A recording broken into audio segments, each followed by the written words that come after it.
Hi, my name is Mr. Kubuske, and today I'm going to be teaching you how to calculate molar mass. Now, molar mass refers to the mass of a molecule, like H2O here, for example.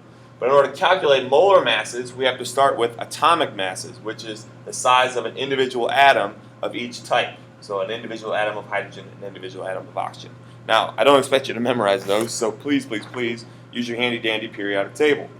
The atomic mass, if I could show you an example here. All right. For example, boron, it's that little red number here, 10.811, okay? And we can round it to the hundredth place, so it's just 10.81 would be what we would use for that one, okay?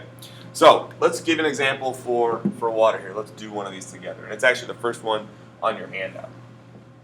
First, just like when we counted atoms, let's start with the types of atoms that are a part of this. So I have an H and I have an O.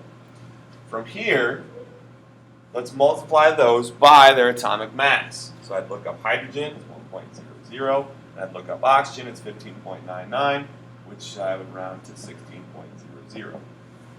Okay, first step, done.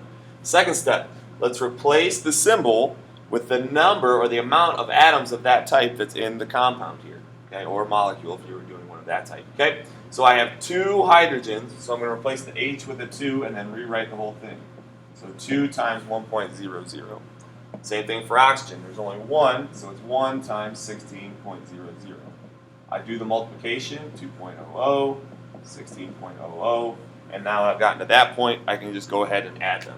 So my grand total, my molar mass for water would be 18.00, and the unit is AMUs. Now, later on we'll use grams per mole. Okay, but we don't really know about moles just yet. We'll teach you that later on in the year. So for now, let's just use AMUs. Okay? Let's try another one, a little more difficult one. This is number 2 on your handout. Okay? Again, first things first, let's identify the types of atoms. So I have Ti, I have Mn, and I have O. Second, multiply that by their atomic masses. For Ti, it's 47.867. So I'm just going to round that to 87. For Mn, it's 54.94, and for oxygen it's 16.00. Step 2 is complete. Step 3 was when we're going to replace the symbol with the amount of that type of atom in the compound. Okay? Ti is only 1. Remember, this number only gets distributed to the things in the parentheses. So there's only 1 Ti, so it's 1 times 47.87.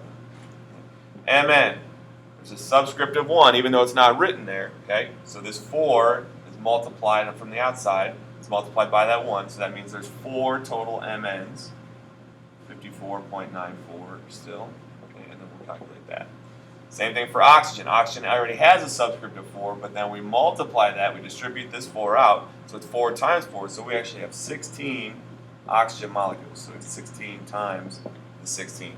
Now, get out your calculator and multiply these out. 47.87. This would be 219.76. This would be 256.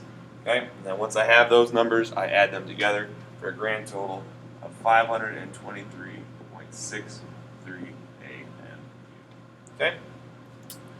Now, to give you a hint about doing percent compositions, basically what you would do, okay, if I wanted to know what percentage of this whole thing was just Ti, I would take the molar mass of the whole thing and the molar mass of Ti, and I would divide those out, multiply by 100, and that would give me percent composition. But we'll do that in another exercise, okay? Good luck.